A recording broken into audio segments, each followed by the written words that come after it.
ನಿರಂತರ ಸುದ್ದಿ.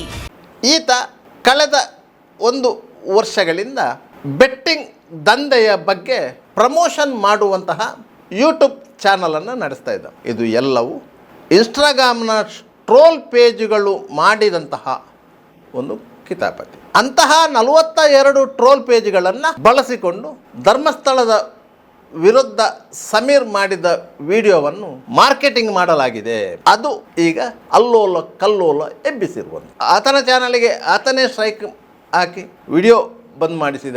ಅದನ್ನು ಮತ್ತೊಂದು ವಿಡಿಯೋ ಮೂಲಕ ಜನರಲ್ಲಿ ತಪ್ಪು ಕಲ್ಪನೆಯನ್ನು ಸೃಷ್ಟಿಸುವಂಥ ಕೆಲಸ ಮಾಡಿದ. ಶ್ರೀ ಕ್ಷೇತ್ರ ಧರ್ಮಸ್ಥಳದ ಆಡಳಿತಕ್ಕೆ ಒಳಪಟ್ಟಂತಹ ಉಜಿರೆ SDM ಕಾಲೇಜಿನ ವಿದ್ಯಾರ್ಥಿನಿ, ಧರ್ಮಸ್ಥಳ ಸಮೀಪದ ಪಾಂಗಾಳದ ಚಂದಪ್ಪ ಗೌಡ ಮತ್ತು ಕುಸುಮಾವತಿ ದಂಪತಿಯ ಪುತ್ರಿ 17ರ ಹರೆಯದ ಸೌಜನ್ಯ ಹತ್ಯೆಗೀಡಾಗಿ ವರ್ಷ 12 ಕಳೆದಿದೆ. 2012 ಅಕ್ಟೋಬರ್ 9ರಂದು ನಾಪತ್ತೆಯಾಗಿದ್ದಂತಹ ಸೌಜನ್ಯ ಮರುದಿನವೇ ಶವವಾಗಿ ಪತ್ತೆಯಾಗಿದ್ದಳು. ಅದರ ಮರುದಿನ ಅಂದರೆ ಅಕ್ಟೋಬರ್ 11ರಂದು ಸೌಜನ್ಯನನ್ನು ಅತ್ಯಾಚಾರ ಮಾಡಿ ಕೊಲೆ ಮಾಡಿದಂತಹ ಆರೋಪಿ ಕಾರ್ಕಳ ಕುಕ್ಕುಂದೂರಿನ ಸಂತೋಷ್ ರಾವ್ನನ್ನು ಸ್ಥಳೀಯರು ಹಿಡಿದು ಪೊಲೀಸರಿಗೆ ಒಪ್ಪಿಸಿದ್ದರು. ಪೊಲೀಸರು ಆತನನ್ನು ಕೂಲಂಕಷವಾಗಿ ತನಿಖೆಗೆ ಒಳಪಡಿಸಿದಾಗ ಆತನೇ ಸೌಜನ್ಯಳ ಹಂತಕ ಎನ್ನುವುದು ದೃಢಪಟ್ಟಿತ್ತು. ಆದ್ದರಿಂದ ಆತನನ್ನು ಬಂಧಿಸಿ ನ್ಯಾಯಾಲಯಕ್ಕೆ ಹಾಜರುಪಡಿಸಿ ಅಕ್ಟೋಬರ್ 14ರಂದು ಆತನನ್ನು 2 ದಿನಗಳ ಕಾಲ ಪೊಲೀಸ್ ಕಸ್ಟಡಿಗೆ ಪಡೆಯಲಾಗಿತ್ತು. ತದನಂತರ ಸ್ಥಳ ಮಹಾಜರು ಎಲ್ಲವನ್ನು ಮಾಡಲಾಗಿತ್ತು. ಸ್ಥಳ ಮಹಾಜರಿನ ಸಂದರ್ಭದಲ್ಲಿ ಸಂತೋಷ್ ರಾವ್ನನ್ನು ತನಿಖಾಧಿಕಾರಿ ಭಾಸ್ಕರ್ ರೈ ಅವರು ನೇತ್ರಾವತಿ ಸ್ನಾನಘಟ್ಟದ ಬಳಿ ಆತನನ್ನು ಪೊಲೀಸ್ ವಾಹನದಿಂದ ಇಳಿಸಿ ಘಟನಾ ಸ್ಥಳಕ್ಕೆ ದಾರಿ ತೋರಿಸುವಂತೆ ಕೋರಿದ್ದರು. ಅದರಂತೆ ಆತ ನಡೆದುಕೊಂಡು ಹೋಗಿ ನ್ಯಾಚುರೋಪತಿ ಕಾಲೇಜಿನ ಎದುರಿನ ಮರದ ಬುಡದ ಬಳಿ ಆಕೆಯನ್ನು ಎತ್ತಿಕೊಂಡು ತೋಡು ದಾಟಿ ಆಕೆಯ ಮೇಲೆ ಅತ್ಯಾಚಾರ ಮಾಡಿದ ಸ್ಥಳ ತೋರಿಸಿದ್ದ ಅಲ್ಲದೆ ತಾನು 3 ದಿನಗಳಿಂದ ವಾಸ ಮಾಡಿದ್ದಂತಹ ಅಲ್ಲಿಂದ ಸುಮಾರು 500 ಮೀಟರ್ ದೂರದ ಸ್ಥಳವನ್ನು ತೋರಿಸಿದ್ದ. ಅಲ್ಲಿ ಆತ ವಾಸ ಮಾಡಿದ್ದಕ್ಕೆ ಕೆಲವೊಂದು ಕುರುಹುಗಳು ಪತ್ತೆಯಾಗಿತ್ತು. ಆತನ ಬಟ್ಟೆ ಬರೆಗಳು ಅಲ್ಲಿ ಇದ್ದದಕ್ಕೆ ಸಾಕ್ಷ್ಯಗಳಿತ್ತು. ಆದ್ದರಿಂದ ಪೊಲೀಸರು ಮತ್ತು ಸಾರ್ವಜನಿಕರು ಸಂತೋಷ್ ರಾವೇ ಈ ಕೃತ್ಯ ಮಾಡಿದ್ದಾನೆ ಎಂಬುದನ್ನು ದೃಢಪಡಿಸಿಕೊಂಡಿದ್ದರು. ತದನಂತರದ ಬೆಳವಣಿಗೆಯಲ್ಲಿ ಆ ಪ್ರಕರಣ COD ತನಿಖೆಗೆ ಒಳಪಟ್ಟಿತ್ತು. ತದನಂತರ CBI ತನಿಖೆಗೂ ಒಳಪಟ್ಟಿತ್ತು. MCC ಬ್ಯಾಂಕ್ ಲಿಮಿಟೆಡ್ ಬೆಳ್ಮಣ್ಣಲ್ಲಿ MCC ಬ್ಯಾಂಕಿನ 19ನೇ ಶಾಖೆಯನ್ನ ಆರಂಭಿಸುವ ಸುಸಂದರ್ಭದ ಪ್ರಯುಕ್ತ ಆಯ್ದ ನಿರಕ್ಕು ಠೇವಣಿಗಳ ಮೇಲೆ ಶೇಕಡ 8.5% ಆಕರ್ಷಕ ಬಡ್ಡಿ ಹಾಗೂ ₹1,200ರಿಂದ ಆರಂಭವಾಗುವ ಅತಿ ಕಡಿಮೆ ಬಾಡಿಗೆಯಲ್ಲಿ ಭದ್ರತಾ ಲಾಕರ್ಗಳು. 113 ವರ್ಷಗಳಿಂದ ನಿಮ್ಮ ಸೇವೆಯಲ್ಲಿ. ಹಿಂದೆ ನಿಮ್ಮ ಹತ್ತಿರದ MCC ಬ್ಯಾಂಕ್ ಶಾಖೆಯನ್ನು ಸಂಪರ್ಕಿಸಿರಿ. ದೂರವಾಣಿ ಸಂಖ್ಯೆ 7090701105. Toll free number 180012329966. ಷರತ್ತುಗಳು ಅನ್ವಯ. ಸುಮಾರು 8 ವರ್ಷಗಳ ಕಾಲ ನ್ಯಾಯಾಲಯದಲ್ಲಿ ಈ ಪ್ರಕರಣ ಎಳೆದಾಡಿ ಕೊನೆಗೆ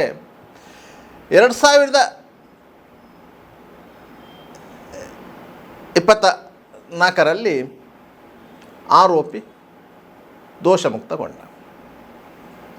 ಅಲ್ಲಿಗೆ ಆ ಪ್ರಕರಣದ ಚಾಪ್ಟರ್ ಕ್ಲೋಸ್ ಆಯಿತು ಅಂತ ಹೇಳಿದ್ದರೂ ಸಹ ಸಂತೋಷ್ ರಾವ್ ಪರ ಕೆಲವೊಂದು ವಿಚ್ಛಿದ್ರಕಾರಿ ಶಕ್ತಿಗಳು ನಿಂತಿದ್ದರು. ಅದರಲ್ಲಿ ಪ್ರಮುಖರಾಗಿದ್ದವರು ರಾಷ್ಟ್ರೀಯ ಹಿಂದೂ ಜಾಗರಣ ವೇದಿಕೆಯ ಮುಖಂಡ ಮಹೇಶ್ ಶೆಟ್ಟಿ ತಿಮರೋಡಿ. ಅವರೊಂದಿಗೆ ಪೊಲೀಸ್ ಇಲಾಖೆಯಿಂದ ವಜಾಗೊಂಡಂತಹ ಅಧಿಕಾರಿ ಗಿರೀಶ್ ಮಠಣ್ಣವರು ಮತ್ತು ಕೆಲವು ಯೂಟ್ಯೂಬ್ ಚಾನಲ್ಗಳ ಪ್ರವರ್ತಕರು. ಈ ದುಷ್ಟಕೂಟ ಸೇರಿಕೊಂಡು ಶ್ರೀ ಕ್ಷೇತ್ರ ಧರ್ಮಸ್ಥಳದ ಮೇಲೆ ಆರೋಪಗಳನ್ನು ಮಾಡಲು ಆರಂಭಿಸಿದರು. ಈ ಬಗ್ಗೆ ಶ್ರೀ ಕ್ಷೇತ್ರ ಧರ್ಮಸ್ಥಳದಕ್ಕೆ ಸಂಬಂಧಪಟ್ಟವರು ನ್ಯಾಯಾಲಯದ ಮೊರೆ ಹೋದರು. ಧರ್ಮಸ್ಥಳದ ವಿರುದ್ಧ ಯಾವುದೇ ಅಪಪ್ರಚಾರ ಮಾಡಬಾರದು ಅಂತ ಹೇಳಿ ನಿರ್ಬಂಧಕಾಜ್ಞೆಗಳನ್ನು ತಂದರು. ಇದನ್ನೇ ಮುಂದಿಟ್ಟುಕೊಂಡು ಶ್ರೀ ಕ್ಷೇತ್ರ ಧರ್ಮಸ್ಥಳದ ಸಂಬಂಧಪಟ್ಟವರು ಸೌಜನ್ಯ ಪ್ರಕರಣದಲ್ಲಿ ನ್ಯಾಯ ಸಿಗಬಾರ್ದು ಎನ್ನುವ ದೃಷ್ಟಿಯಿಂದ ನ್ಯಾಯಾಲಯದ ನಿರ್ಬಂಧಕಾಜ್ಞೆಯನ್ನು ತಂದಿದ್ದಾರೆ ಅಂತ ಪ್ರಚಾರ ಮಾಡಲು ಶುರು. ವಾಸ್ತವವಾಗಿ ಸೌಜನ್ಯ ಪ್ರಕರಣದ ಬಗ್ಗೆ ಯಾವುದೇ ರೀತಿಯ ತನಿಖೆಗೆ ಒಳಪಡಲು, ಯಾವುದೇ ರೀತಿಯ ವಿಚಾರಣೆಯನ್ನು ಎದುರಿಸಲು ಶ್ರೀ ಕ್ಷೇತ್ರ ಧರ್ಮಸ್ಥಳ ಸಿದ್ಧವಿದೆ ಅಂತ ಹೇಳಿ ಸ್ವತಃ ಶ್ರೀ ಕ್ಷೇತ್ರ ಧರ್ಮಸ್ಥಳದ ಪರವಾಗಿ ರಾಜ್ಯ ಹೈಕೋರ್ಟ್ನಲ್ಲಿ ಒಂದು ರಿಟ್ ಪಿಟಿಷನ್ ದಾಖಲಾಗಿತ್ತು. ಆ ಅಂಶವನ್ನು ಯಾರೂ ಸಹ ಇವತ್ತಿನವರೆಗೆ ಬಹಿರಂಗ ಪಡಿಸಿಲ್ಲ. ಆದರೆ ರಾಜ್ಯ ಹೈಕೋರ್ಟ್ ಆ ರಿಟ್ ಪಿಟಿಷನನ್ನು ವಿಚಾರಣೆಗೆ ಸ್ವೀಕರಿಸಿಲ್ಲ. ಯಾಕಂತ ಹೇಳಿದರೆ ಅದು ವಿಚಾರಣೆಗೆ ಅರ್ಹವಾದಂಥ ರಿಟ್ ಪಿಟಿಷನ್ ಅಲ್ಲ. ಸೌಜನ್ಯ ಪ್ರಕರಣದಲ್ಲಿ ಶ್ರೀ ಕ್ಷೇತ್ರ ಧರ್ಮಸ್ಥಳಕ್ಕೆ ಯಾವುದೇ ರೀತಿಯ ಸಂಬಂಧ ಇಲ್ಲ ಅಂತ ಹೇಳಿ ಆ ಪ್ರಕರಣವನ್ನು ತನಿಖೆ ನಡೆಸಿದಂತಹ ಪೊಲೀಸ್, COD ಮತ್ತು CBI ತನಿಖಾ ಸಂಸ್ಥೆಗಳು ಸ್ಪಷ್ಟಪಡಿಸಿದ್ದೇವೆ. ಮತ್ತು ಕಾರ್ಕಳ ಕುಕ್ಕುಂದೂರಿನ ಸಂತೋಷರಾವ್ ಮಾತ್ರನೇ ಅದರಲ್ಲಿ ಆರೋಪಿ ಎನ್ನುವುದನ್ನು ಸಹ ದೃಢಪಡಿಸಿದೆ. ಆದ್ದರಿಂದ ಶ್ರೀ ಕ್ಷೇತ್ರ ಧರ್ಮಸ್ಥಳಕ್ಕೆ ಮತ್ತು ಅದಕ್ಕೆ ಸಂಬಂಧ ಇಲ್ಲ ಎನ್ನುವುದು ನಿಸ್ಸಂಶಯವಾಗಿ ದೃಢಪಟ್ಟಿದೆ ಎಂದು ಹೈಕೋರ್ಟ್ ಭಾವಿಸಿತು. ಶ್ರೀ ಕ್ಷೇತ್ರ ಧರ್ಮಸ್ಥಳದ ಬಗ್ಗೆ ಅವಹೇಳನಕಾರಿಯಾಗಿ ಮಾತನಾಡುತ್ತಿದ್ದಂಥ ಹಲವರ ಬಾಯಿಗೆ ಹೈಕೋರ್ಟ್ ಬೀಗ ಜಡಿದಿದೆ. ಹಲವರ ಮೇಲೆ ಕಂಟೆಂಪ್ಟ್ ಆಫ್ ಕೋರ್ಟ್ ಕೇಸುಗಳು ದಾಖಲಾಗಿದೆ ಮತ್ತು ವಿಚಾರಣೆಯ ಹಂತದಲ್ಲಿದೆ. ಮಾನನಷ್ಟ ಮೊಕದ್ದಮೆಗಳು ರಾಜ್ಯದ ಕೆಲವು ನ್ಯಾಯಾಲಯಗಳಲ್ಲಿ ಮಹೇಶೆಟ್ಟಿ ತಿಮರೋಡಿ ಮತ್ತು ಅವರ ಸಹವರ್ತಿಗಳ ಮೇಲೆ ದಾಖಲಾಗಿದೆ ಇದೆ. ಈ ಎಲ್ಲ ಅಂಶಗಳನ್ನು ಒಳಗೊಂಡಂತೆ ಸಾರ್ವಜನಿಕರಿಗೆ ಸತ್ಯ ಸಂಗತಿಯನ್ನು ವಿವರಿಸುವಂತಹ ಪ್ರಯತ್ನವನ್ನು ಮಾಡಲಾಗ್ತಾ ಇದೆ. ಆದರೆ ಮಹೇಶೆಟ್ಟಿ ತಿಮರೋಡಿ, ಗಿರೀಶ್ ಮಠಣ್ಣವರ್ ಇವರ ಎಲ್ಲರ ಬಾಯಿಗೆ ಬೀಗ ಹಾಕಿದ ನಂತರ ಅವರಿಬ್ಬರೂ ಸೇರಿಕೊಂಡು ಮತ್ತೊಂದು ಟೂಲ್ ಕಿಟ್ಟನ್ನು ಉಪಯೋಗ ಮಾಡಿಕೊಳ್ಳಲು ಪ್ರಯತ್ನಿಸಿದ್ದಾರೆ. ಅದರಲ್ಲಿ ಸಫಲರಾಗಿದ್ದಾರೆ. ಮೂಲತಃ ಬಳ್ಳಾರಿಯವನಾಗಿದ್ದು ಬೆಂಗಳೂರಿನ ಹೊರವಲಯದ ಆನೇಕಲ್ಲಲ್ಲಿ ವಾಸ್ತವ್ಯ ಹೂಡಿರುವಂಥ ಯುವಕನ ಹೆಸರು ಸಮೀರ್. ಮುಸ್ಲಿಂ ಧರ್ಮಕ್ಕೆ ಸೇರಿದಂಥ ಯುವಕ. ಸೌಜನ್ಯ ಪ್ರಕರಣ ನಡೆದಾಗ ಆತ ಕೇವಲ 14ರ ಹರೆಯದ ಬಾಲಕ. ಈತ ಕಳೆದ 1 ವರ್ಷಗಳಿಂದ ಬೆಟ್ಟಿಂಗ್ ದಂಧೆಯ ಬಗ್ಗೆ ಪ್ರಮೋಷನ್ ಮಾಡುವಂತಹ ಯೂಟ್ಯೂಬ್ ಚಾನಲನ್ನು ನಡೆಸ್ತಾ ಇದ್ದ. ಆತನ ಬಳಿ 2 ಹೆಸರಿನ ಯೂಟ್ಯೂಬ್ ಚಾನಲ್ಗಳಿವೆ. ಆ ಚಾನಲ್ಗಳಲ್ಲಿ ಆತ ಹಿಂದೂ ಧರ್ಮದ ಬಗ್ಗೆ, ಹಿಂದೂ ಮುಖಂಡರ ಬಗ್ಗೆ ಅವಹೇಳನಕಾರಿಯಾಗಿ ಈ ಹಿಂದೆ ವಿಡಿಯೋಗಳನ್ನು ಮಾಡಿದಂಥ ದಾಖಲೆ ಇದೆ. ಆತನ ವಿಡಿಯೋ ಎಲ್ಲಿಯೂ ವೈರಲ್ ಆಗಿದಂಥ ನಿದರ್ಶನ ಇಲ್ಲ. ಇಂತಹ ಸಮೀರ್ನನ್ನು ಬಲೆಗೆ ಕೆಡವಿಕೊಂಡ ಗಿರೀಶ್ ಮಠಣ್ಣವರ್ ಮತ್ತು ತಿಮರೋಡಿ ಗ್ಯಾಂಗ್ ಆತನಿಗೆ ಸೌಜನ್ಯ ಪ್ರಕರಣದ ಬಗ್ಗೆ ಇಲ್ಲ ಸಲ್ಲದಂತಹ ಮಾಹಿತಿಗಳನ್ನು ನೀಡಿ ಆತನಿಂದ ಒಂದು ವಿಡಿಯೋ ಮಾಡಿಸಿದ್ದಾರೆ. ಆ ವಿಡಿಯೋವನ್ನು 42 ಇನ್ಸ್ಟಾಗ್ರಾಮ್ನ ಟ್ರೋಲ್ ಪೇಜ್ಗಳಲ್ಲಿ ಶೇರ್ ಮಾಡಿದ್ದಾರೆ. ಪರಿಣಾಮವಾಗಿ ಒಂದು ಯೂಟ್ಯೂಬ್ ವಿಡಿಯೋ ಸುಮಾರು 1.5 ಕೋಟಿ ವೀಕ್ಷಕರನ್ನು ತಲುಪುವಂತಹ ದಾಖಲೆ ಮಾಡಿದೆ. ಕನ್ನಡದ ಯೂಟ್ಯೂಬ್ ಚಾನಲ್ ಹಿಸ್ಟ್ರಿಯಲ್ಲಿ ಅತಿ ಹೆಚ್ಚು ಸಬ್ಸ್ಕ್ರೈಬರ್ ಇರುವಂತಹ, ಅತಿ ಹೆಚ್ಚು ವೀಕ್ಷಕರನ್ನು ಹೊಂದಿರುವಂತಹ ಚಾನಲ್ ಅಂದರೆ ಡಾಕ್ಟರ್ ಬ್ರೋ ಅವರದ್ದು. ದೇಶ ವಿದೇಶಗಳ ವಿಶೇಷತೆಗಳನ್ನು ಸರಳ ರೀತಿಯಲ್ಲಿ ವಿಡಿಯೋ ಮಾಡಿ ವಿವರಣೆ ನೀಡುತ್ತಿರುವಂಥ ಡಾಕ್ಟರ್ ಬ್ರೋ ಅವರಿಗೆ ಸಿಕ್ಕದಂತಹ ಪ್ರಚಾರ ಈ ಅಬ್ಬೆಪಾರಿ ಸಮೀರಿಗೆ ಸಿಕ್ಕಿದೆ ಅಂದರೆ ಇಡೀ ಈ ಷಡ್ಯಂತ್ರದ ಹಿಂದೆ ಯಾರಿದ್ದಾರೆ ಎನ್ನುವುದನ್ನು ಅರ್ಥ ಮಾಡಿಕೊಳ್ಳು. ಯೂಟ್ಯೂಬನ್ನು ಬಳಸುವವರಿಗೆ ಕೇವಲ ಅದರಲ್ಲಿ ಬರುವ ಕಂಟೆಂಟ್ಗಳ ಬಗ್ಗೆ ಮಾತ್ರ ಅರಿವಿರ್ತದೆ. ಮತ್ತು ಯೂಟ್ಯೂಬನ್ನು ನಿರ್ಮಾಣ ಮಾಡುವವರಿಗೆ, ಅದನ್ನು ಟೆಲಿಕಾಸ್ಟ್ ಮಾಡುವವರಿಗೆ ಮತ್ತು ಅದನ್ನು ಬೇರೆ ಬೇರೆ ರೀತಿಯಲ್ಲಿ ವೀಕ್ಷಕರಿಗೆ ಮುಟ್ಟಿಸುವಂಥ ಕೆಲಸ ಮಾಡುವವರಿಗೆ ಅದರ ಹಿನ್ನೆಲೆ ಎಲ್ಲವೂ ಗೊತ್ತಿರ್ತದೆ. ರಾಜ್ಯದಲ್ಲಿ 6.5 ಕೋಟಿ ಜನಸಂಖ್ಯೆ ಇದೆ. ಈ ಜನಸಂಖ್ಯೆಯಲ್ಲಿ ಸುಮಾರು 1.5 ಕೋಟಿ ಜನರು ಸುಮಾರು 16 ವರ್ಷದಿಂದ ಕೆಳಗಿನವರು, ವಿದ್ಯಾರ್ಥಿಗಳು ಮತ್ತಿತರರು. ಸುಮಾರು 1 ಕೋಟಿ ಜನ 60ರಿಂದ 80 ವರ್ಷದ ಒಳಗಿನವರು. ಒಟ್ಟಾರೆಯಾಗಿ ಕರ್ನಾಟಕದಲ್ಲಿ ಅಂದರೆ ಕನ್ನಡ ಮಾತನಾಡುವವರಲ್ಲಿ ಇರುವಂಥ 4 ಕೋಟಿ ಜನರಲ್ಲಿ ಸುಮಾರು 2 ಕೋಟಿ ಜನರು ವಾಟ್ಸಾಪು, ಯೂಟ್ಯೂಬುಗಳನ್ನು ಬಳಸದೇ ಇರುವಂಥವರು. ಅವರಲ್ಲಿ ಆ್ಯಂಡ್ರಾಯ್ಡ್ ಫೋನು ಫೆಸಿಲಿಟಿ ಇಲ್ಲ. ಅವರು ಕೀಪ್ಯಾಡ್ ಮೊಬೈಲ್ಗಳನ್ನು ಉಪಯೋಗ ಮಾಡುವವರು. ಯಾಕಂತ ಹೇಳಿದರೆ ಕರ್ನಾಟಕದ 6.5 ಕೋಟಿ ಜನರಲ್ಲಿ ಮೊಬೈಲ್ ಬಳಕೆದಾರರೇ ಇರುವುದು 4.5 ಕೋಟಿಯಷ್ಟು ಮಂದಿ ಮಾತ್ರ. 4.5 ಕೋಟಿಯಷ್ಟು ಜನರಲ್ಲಿ ಸುಮಾರು 1 ಕೋಟಿ ಜನರು ಆ್ಯಂಡ್ರಾಯ್ಡ್ ಸೆಟ್ಟನ್ನು ಬಳಸುವುದಿಲ್ಲ. ಬದಲಾಗಿ ಕೇವಲ 3 ಕೋಟಿ ಜನರು ಆ್ಯಂಡ್ರಾಯ್ಡ್ ಸೆಟ್ಟನ್ನು ಬಳಸುತ್ತಾರೆ ಎಂದು ಭಾವಿಸಿದರೂ ಸಹ ಅದರಲ್ಲಿ 1 ಕೋಟಿ ಜನ ಯೂಟ್ಯೂಬು, ಇನ್ಸ್ಟಾಗ್ರಾಮು, ಫೇಸ್ಬುಕ್ಕು ಇತ್ಯಾದಿಗಳನ್ನು ಬಳಸಲು ಅಸಮರ್ಥರಾದವರು, ಅಂದರೆ ಅದರ ಬಗ್ಗೆ ಜ್ಞಾನ ಕಡಿಮೆ ಇರುವವರು. ಇಂತಹ ಲೆಕ್ಕಾಚಾರ ಇರುವಂತಹ ಈ ಸೋಷಲ್ ಮೀಡಿಯಾ ಜಮಾನದಲ್ಲಿ ಶ್ರೀ ಕ್ಷೇತ್ರ ಧರ್ಮಸ್ಥಳದ ವಿರುದ್ಧವಾಗಿ ಸಮೀರ್ ಮಾಡಿದಂತಹ ಕಪೋಲಕಲ್ಪಿತ ವಿಡಿಯೋಗೆ ಸುಮಾರು 1.5 ಕೋಟಿ ವೀಕ್ಷಣೆ ಲಭಿಸಿದೆ ಅಂತ ಆದರೆ ಇದರ ಹಿನ್ನೆಲೆಯನ್ನು ಅರಿತುಕೊಳ್ಳಬೇಕು.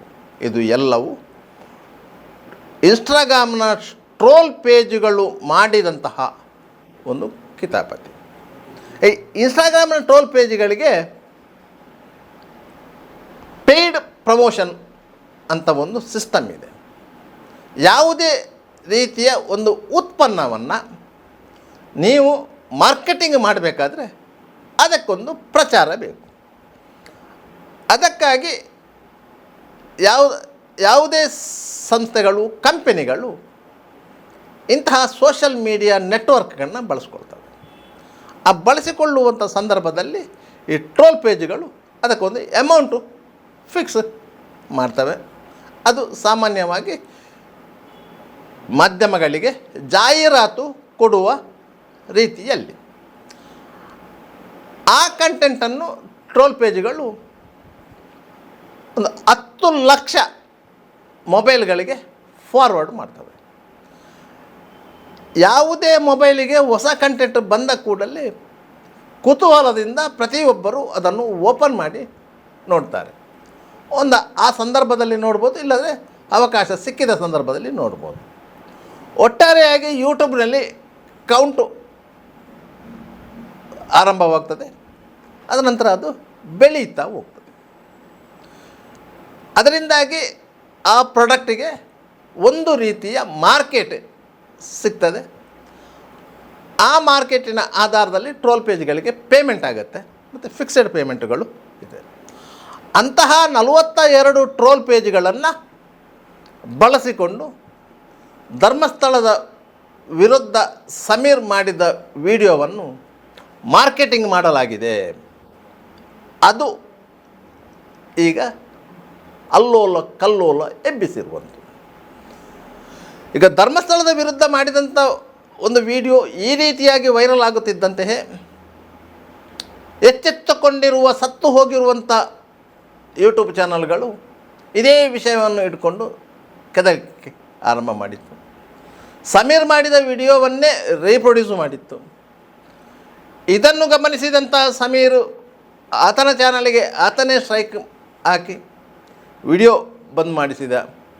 ಅದನ್ನು ಮತ್ತೊಂದು ವಿಡಿಯೋ ಮೂಲಕ ಜನರಲ್ಲಿ ತಪ್ಪು ಕಲ್ಪನೆಯನ್ನು ಸೃಷ್ಟಿಸುವಂಥ ಕೆಲಸ ಮಾಡಿದ. ಇದೆಲ್ಲವೂ ಆದ ಬಳಿಕ ಸಮೀರ್ನ ಮೇಲೆ ಬಳ್ಳಾರಿಯಲ್ಲಿ ಸೋಮೋಟೋ ಪ್ರಕರಣ ದಾಖಲಾಯಿತು. ಯಾಕಂತ ಹೇಳಿದರೆ ಹಿಂದೂ ಧರ್ಮ ಮತ್ತು ಜೈನ ಧರ್ಮದ ಮಧ್ಯೆ ವಿಷಬೀಜ ಬಿತ್ತಲು 3ನೇ ಧರ್ಮದ ವ್ಯಕ್ತಿ ಪ್ರಯತ್ನಪಟ್ಟ ಎನ್ನುವ ಕಾರಣ ಒಡ್ಡಿ ಬಳ್ಳಾರಿ ಕೌಲ್ ಬಜಾರ್ ಪೊಲೀಸ್ ಠಾಣೆಯಲ್ಲಿ ಸೋಮೋಟೋ ಪ್ರಕರಣ ದಾಖಲಾಯಿತು.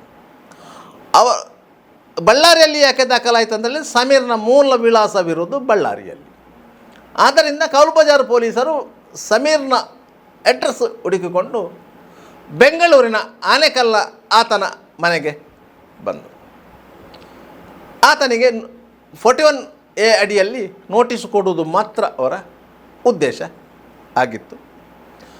ಅಷ್ಟೊತ್ತಿಗೆ ಇಡೀ ಈ ವಿಡಿಯೋದ ಸೂತ್ರಧಾರಿ ಇಲಾಖೆಯಿಂದ ವಜಾಗೊಂಡಂಥ ಪೊಲೀಸ್ ಅಧಿಕಾರಿ ಗಿರೀಶ್ ಮಠಣ್ಣವರು ಅಲ್ಲಿ ಪ್ರತ್ಯಕ್ಷರಾಗಿದ್ದರು. ಅವರು ಪೊಲೀಸ್ ಅಧಿಕಾರಿಗಳಿಗೆ ಮಾತನಾಡಿದರು, ನೋಟಿಸ್ ಇಶ್ಯೂ ತಗೊಂಡಿದ್ದಾರೆ, ಮತ್ತೆ ಅದಕ್ಕೊಂದು ಬೇರೆ ಬಣ್ಣ ಕಟ್ಟಿದರು. ಸಮೀರ್ನನ್ನು ಬಂಧನ ಮಾಡಲಿಕ್ಕೆ ಪೊಲೀಸ್ ಅಧಿಕಾರಿಗಳ ತಂಡ ಬಂದಿತ್ತು ಅಂತೇಳಿ ಪೊಲೀಸರು ಅಷ್ಟು ಸ್ಪಷ್ಟವಾಗಿ ಹೇಳಿದ್ದಾರೆ, ನಾವು 41A ಅಡಿಯಲ್ಲಿ ನೋಟಿಸ್ ಕೊಡಲಿಕ್ಕೆ ಬಂದಿರುವುದು ಅಂತೇಳಿ. 7 ವರ್ಷಗಳಿಗಿಂತ ಕಡಿಮೆ ಶಿಕ್ಷೆಯ ಅವಧಿ ಇರುವಂತಹ ಪ್ರಕರಣಗಳಲ್ಲಿ ಪೊಲೀಸರು ಆರೋಪಿಗಳನ್ನು ನೇರವಾಗಿ ಬಂಧಿಸುವಂತಿಲ್ಲ. ಅವರಿಗೆ ನೋಟಿಸ್ ಕೊಡಬೇಕು, ವಿಚಾರಣೆಗೆ ಕರೀಬೇಕು, ವಿಚಾರಣೆಗೆ ಸ್ಪಂದಿಸದಿದ್ದರೆ ಆತನನ್ನು ಬಂಧಿಸಬೇಕು. ಒಂದು ವೇಳೆ ನೋಟಿಸ್ ಕೊಡದೆ ಬಂಧನಕ್ಕೊಳಪಡಿಸಿ ಆತನನ್ನು ಸಂಬಂಧಿತ ನ್ಯಾಯಾಲಯಕ್ಕೆ ಹಾಜರುಪಡಿಸಿದರೆ ನ್ಯಾಯಾಧೀಶರು ಪ್ರಶ್ನೆ ಮಾಡ್ತಾರೆ ಮತ್ತು ಪೊಲೀಸರನ್ನು ತರಾಟೆಗೆ ತೆಗೆದುಕೊಳ್ತಾರೆ. ಆರೋಪಿಗೆ ಸ್ವಯಂ ಜಾಮೀನು ಕೊಟ್ಟು ಬಿಡುಗಡೆಗೊಳಿಸ್ತಾರೆ. ಇದು ಎಲ್ಲ ಪೊಲೀಸ್ ಅಧಿಕಾರಿಗಳಿಗೆ ಗೊತ್ತಿದ್ದದ್ದು, ಗಿರೀಶ್ ಮಠಣ್ಣವರಿಗೂ ಗೊತ್ತಿತ್ತು. ಆದರೆ ಅದನ್ನೇ ಪ್ರಚಾರದ ಸರಕಾಗಿ ಬಳಸಿಕೊಳ್ಳಲು ಯೋಚಿಸಿದಂತಹ ಗಿರೀಶ್ ಮಠಣ್ಣವರು ಸಮೀರ್ನನ್ನು ಬಂಧನಕ್ಕೆ ಪೊಲೀಸರು ಪ್ರಯತ್ನ ಪಡ್ತಾ ಇದ್ದಾರೆ, ಪೊಲೀಸರು ಧರ್ಮಸ್ಥಳದವರಿಂದ ಪ್ರಭಾವಿತರಾಗಿದ್ದಾರೆ ಅಂತ ಹೇಳಿಕೆ ನೀಡಿ ಇಡೀ ಪ್ರಕರಣವನ್ನು ಮತ್ತೊಂದು ಮಜಲಿಗೆ ಕೊಂಡು ಹೋದರು. ಗಿರೀಶ್ ಮಠಣ್ಣವರು ಸೇರಿಕೊಂಡು ಆತನ ಕೆಲವು ವಕೀಲರು ಸೇರಿಕೊಂಡು ರಾಜ್ಯ ಹೈಕೋರ್ಟಿಗೆ ಈ ನೋಟಿಸಿಗೆ ಸ್ಟೇ ಕೊಡಬೇಕು ಅಂತ ಹೇಳಿ ರಿಟ್ ಪಿಟಿಷನ್ ಹಾಕಿದರು. ಹೈಕೋರ್ಟು ನೋಟಿಸು ಕೊಟ್ಟಂಥ ಅಧಿಕಾರಿಗಳನ್ನು ಕೇಳಿತು, FIR ಕಾಪಿ ಎಲ್ಲಿದೆ ಅಂತೇಳಿ. ಕ್ರೈಮ್ ನಂಬರ್ ಇದೆ, FIR ಕಾಪಿ ಕೊಡಲಿಲ್ಲ. ಯಾಕಂತೇಳಿ ಆರೋಪಿಗೆ FIR ಕಾಪಿ ಕೊಡುವಂಥ ಅವಶ್ಯಕತೆ ಇರುವುದಿಲ್ಲ, ಕೊಡಲಿಕ್ಕೆ ಬರುವುದೂ ಸಹ ಇಲ್ಲ. FIR ಕಾಪಿ ಕೊಡುವುದು ಕೇವಲ ದೂರುದಾರರಿಗೆ ಮಾತ್ರ.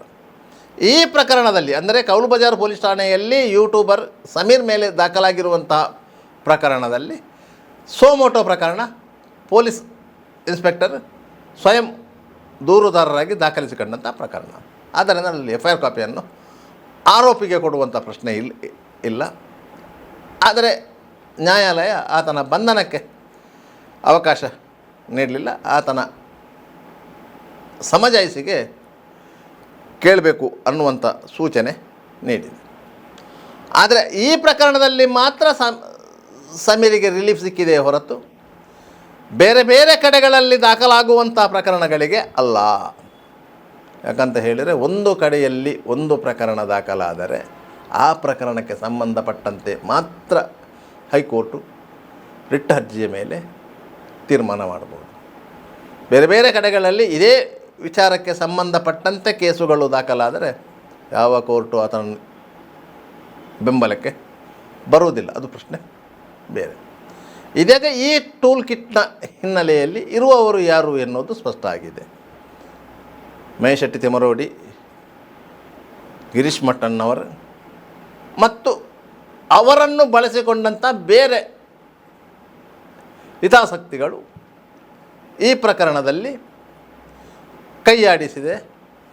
ಇವರಿಗೆ ಸೌಜನ್ಯ ಪ್ರಕರಣ ಒಂದು ನೆಪ ಮಾತ್ರ. ಇವರ ಟಾರ್ಗೆಟ್ ಇರುವುದು ಶ್ರೀ ಕ್ಷೇತ್ರ ಧರ್ಮಸ್ಥಳ. ಅವರ ಪ್ರಶ್ನೆ ಇರುವುದು ಏನಂತ ಹೇಳಿದರೆ, ಹಿಂದೂ ದೇವಸ್ಥಾನದಲ್ಲಿ ಜೈನರ ಆಡಳಿತ ಯಾಕೆ ಎನ್ನುವುದು. ಅದರ ಬಗ್ಗೆ ವಿವರಿಸ್ತೇವೆ ನೋಡಿ. ನಿರಂತರ ಸುದ್ದಿ,